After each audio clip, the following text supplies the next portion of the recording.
Good morning, Shri Swami Samarth. Welcome to mini blog. तर सकाळची वेळ आहे आणि मस्त अशी रांगोळी वगैरे आज छान रांगोळी काढून घेतली बघा ताईनो. आणि ही रांगोळी तुम्हाला मोठ्या ब्लॉगमध्ये पाहायला मिळेल. तर खूप सुंदर अशी रांगोळी काढून घेतली. दारावरती उंबऱ्यावरती सगळी मस्त अशी रांगोळी काढून घेतली आणि खूप छान अशी उंबऱ्याची पूजा करून घेतली. तर सकाळची वेळ असली आणि कामाची घाई गडबड पण असते, त्याचबरोबर आजचं रुटीन. तर इकडे स्वामींची पूजा करून घेतली. छान असं स्वामींना मस्त अशा पाण्याने अभिषेक केला, जलाभिषेक. तर खूप छान वाटतं, प्रसन्न वाटतं. स्वामींना अभिषेक करून घेतला आणि त्याचबरोबर स्वामींच्या आवडीची फुलं आज आपल्या बागेमध्ये निघाली होती. तर बघू शकता, हे जे आहे ते स्वामींसाठी ठेवलेलं स्पेशली झाड. तर ह्याला आज मस्त असं फुल लागलेलं होतं, एकच लागलं होतं, बाकीची गुलाबाची फुलं लागली होती. तर स्वामींना मस्त असं फूल वाहून घेतलं, छान अशी पूजा करून घेतली. खूप प्रसन्न असं वातावरण असतं बघा घरामध्ये स्वामींची पूजा झाल्यानंतर.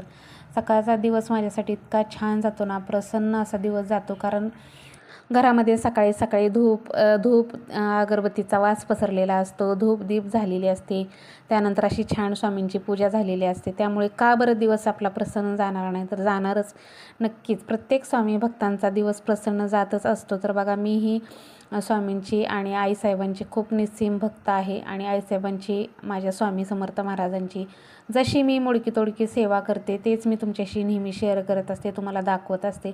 तर इकडे छान अशी आपल्या बागेतील पिवळी फुलं आणली होती तोडून, ती सगळ्या देवांना वाहते, देवपूजा वगैरे करून घेतली. स्वामींची पूजा पण आज माझ्याकडेच होती.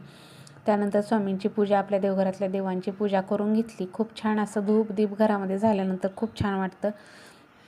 आणि मी नेहमी सांगत असते की संसार करत असताना आपल्याला परमार्थ करायचा आहे. कारण बघा, संसार करत असताना जर परमार्थ केला तर संसार खूप गोड होतो आणि हा संसारामध्ये गोडवा कायम टिकवण्यासाठी परमार्थाची जोड ही आपल्या संसाराला असायलाच पाहिजे. म्हणूनच मी नेहमी सांगत असते की बघा, संसारामध्ये फार दुःख आहे आणि आपल्याला हेच दुःख कमी करण्यासाठी, आपल्या आयुष्यामधल्या अडीअडचणी कमी करण्यासाठी, आपल्या जीवनामध्ये फार दुःख आहे, कष्ट आहे, अडीअडचणी आहेत, ह्या सगळ्या कमी होण्यासाठी, त्याच्यासाठी आपल्याला आपलं सामर्थ्य वाढवणं गरजेचं आहे. आणि ते सामर्थ्य आपल्याला मिळतं कुठून, तर आपल्या ह्या सगळ्या देवी देवतांपासून मिळतं.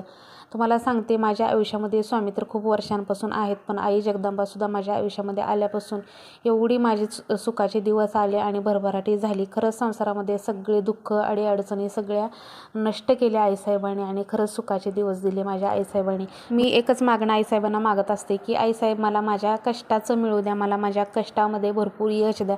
मी जे इमानदारीनं करते ना, तर त्याच्यामध्ये मला फळ द्या. माझ्या लेकराला शिक्षणामध्ये भरपूर असं यश द्या. एवढंच मागत असते मी नेहमी आईसाहेबांना. आणि चला तर, आजचा मिनी ब्लॉग तुम्हाला कसा वाटला नक्की कमेंटमध्ये सांगा. आवडला तर लाईक शेअर सबस्क्राईब करा. श्री स्वामी समर्थ.